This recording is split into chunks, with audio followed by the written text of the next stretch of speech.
आचार्य जी, आज देश में शिक्षा व्यवस्था को लेकर गंभीर सवाल उठ रहे हैं। नीट, यूजी पेपर लीक के आरोप, छात्रों की आत्महत्याओं और उसके बाद शुरू हुए प्रदर्शनों ने पूरे देश का ध्यान इस ओर खींचा है। जंतर मंतर पर छात्र प्रदर्शन कर रहे हैं और सोनम वांगचुक भी जवाबदेही की मांग को लेकर अनशन पर बैठे हैं। क्या आप इसे केवल प्रशासनिक विफलता मानते हैं या यह हमारे शिक्षा तंत्र और समाज में किसी अधिक गहरे संकट का संकेत है?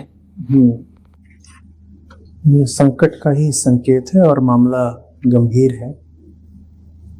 और चूंकि मामला गंभीर है इसीलिए उसे गहराई से समझा जाना चाहिए। त्वरित प्रतिक्रिया देने का हमारा मन करता है कि इंस्टेंट रिएक्शन दे दिया, पर जब बात गंभीर होती है तो थोड़ा रुक कर विचार करके उसे गंभीरता से देखा जाना चाहिए। तो शुरू से शुरू करते हैं, हुआ क्या है। नीट का पेपर था।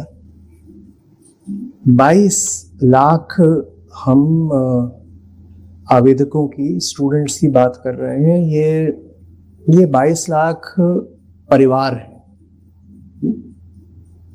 ये 22 लाख परिवार हैं और ये सिर्फ पेपर के एक दिन घट जाने वाली घटना नहीं है। इन स्टूडेंट्स ने, किसी ने 2 साल, किसी ने 4 साल, कुछ तो 5 साल वाले भी होते हैं, इतना समय लगाया था। इन्होंने खेल के मैदान छोड़े थे, इन्होंने अपना बचपन छोड़ा था, इन्होंने जीने का साधारण ढर्रा छोड़ा था, इन्होंने त्योहार उत्सव छोड़े थे और इन्होंने कहा था कि हम जान लगाएंगे और हम सफल होकर दिखाएंगे। सफलता का उनके लिए जो भी अर्थ रहा हो उस पर हम बाद में आ जाएंगे। और इन्हें पता चलता है कि पेपर लीक हो गया है। पेपर लीक हो गया है। ठीक है, प्रशासन उस पर कार्रवाई करता है, परीक्षा दोबारा ली जाती है और गिरफ्तारियां भी होती हैं। लेकिन जब ऐसा बार बार होता है, लगभग हर साल पेपर लीक की घटना घटती है। नीट का भी कोई पहली बार लीक नहीं हो रहा है और अलग अलग परीक्षाएं हैं, उनमें अलग अलग तरह की गड़बड़ियां हर साल ही सामने आती रहती हैं। तो युवाओं का भरोसा टूट जाता है। वो कहते हैं हमारे ज्ञान की, श्रम की कोई कीमत नहीं है। वो कहते हैं चलेगी तो उसकी जो बेईमान है और जिसके पास पैसा है, जो जाकर के व्यवस्था को खरीद सकता है। और ये निष्कर्ष उनके साथ किसी एक दिन नहीं रह जाता, किसी एक घटना में नहीं रह जाता, जिंदगी के किसी एक साल में नहीं रह जाता। वो इस निष्कर्ष को साथ ले करके आगे का अपना समूचा जीवन जीते हैं। अब सोचिए वो किस तरह के नागरिक बनेंगे। सच्चाई, ईमानदारी, ज्ञान, श्रम, कौशल, इनसे उनका भरोसा उठने लग जाता है।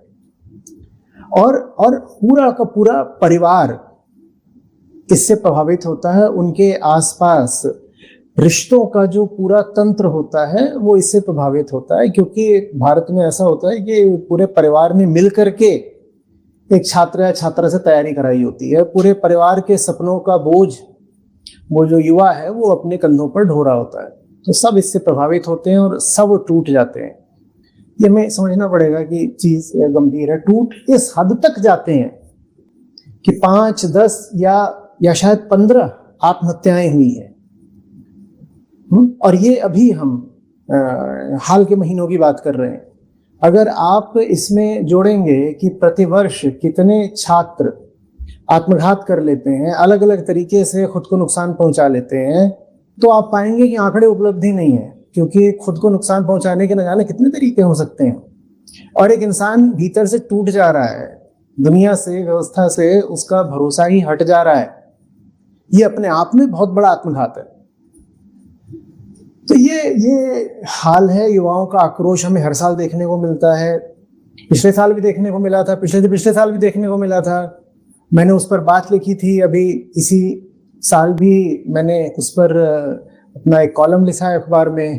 पहले भी आप लोग आए थे और वीडियो भी आपने इसी तरीके से कहा था कि कुछ बोल दीजिए। मैंने इस पर बोला हुआ है, पिछले साल की बात थी। ये हर साल हो रहा है और भरोसा इंसान का टूटता ही जा रहा है। थोड़ा बहुत वो प्रतिक्रिया करते हैं और फिर ढाक के तीन पात। इस साल लेकिन कुछ अलग हुआ है। इस साल एक भरोसे का आदमी सामने आया है, और मैं उस व्यक्ति को भरोसे का क्यों बोल रहा हूं, क्योंकि जितना मैं देख पा रहा हूं, एक इंसान होने के नाते, अंतर्यामी नहीं हूं, किसी के दिल में झांक करके नहीं देख सकता, लेकिन जितना उस व्यक्ति का ट्रैक रिकॉर्ड गवाही दे रहा है, वो एक गंभीर सिंसियर व्यक्ति है। मैं बात कर रहा हूं सोनम वांगचुक जी की। उन्होंने एक ऐसी जगह पर जो समझिए एक सूखे रेगिस्तान जैसी है, सूखा ठंडा रेगिस्तान, वहां लोगों को सिखाया कि भाई पानी कैसे सहेजना है। जहां जो हमारी औपचारिक व्यवस्था है वो शिक्षा मुहैया ही नहीं करवा पा रही थी, वहां उन्होंने बच्चों को स्कूल तक पहुंचाया। ठीक है, उन्होंने अपनी जिंदगी के माध्यम से ये दिखाया कि शिक्षा रट्टा मारने का ही नाम नहीं है, शिक्षा का अर्थ सही जीवन जीना भी हो सकता है। और उनको अंतर्राष्ट्रीय सम्मान इत्यादि भी मिले हुए हैं। तो हमारे पास पर्याप्त कारण है ये मानने का कि ये व्यक्ति भरोसे के लायक हैं। अब वो अपनी कुछ मांगों को लेकर के अपना अनशन पर बैठ गए हैं। उनकी मांगों की राजनीति क्या है मैं नहीं जानता, राजनीति से मैं बहुत सरोकार रखता नहीं, लेकिन फिर भी इस मुद्दे पर बोलूंगा जरूर।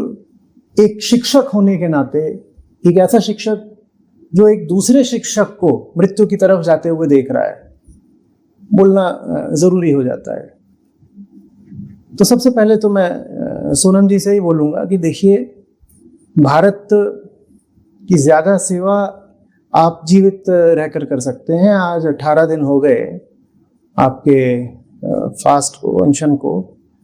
आप इसको तोड़ें, समाज को, लद्दाख को, भारत को, पर्यावरण को, शिक्षा को आपकी आवश्यकता है। आप अपनी प्राण रक्षा करें।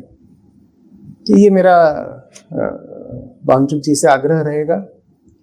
और चूंकि वो बात करना चाह रहे हैं भारत सरकार से, तो भारत सरकार से भी मैं यही आग्रह करूंगा कि बात कीजिए, कृपया बात कीजिए। राजनीति का धर्म होता है लोकतंत्र, और इस धर्म के शील होते हैं संयम, सम्मान, संवाद, मर्यादा। तो बात करिए। बात करने में क्या हर्ज हो सकता है? बात करने में तो कोई नुकसान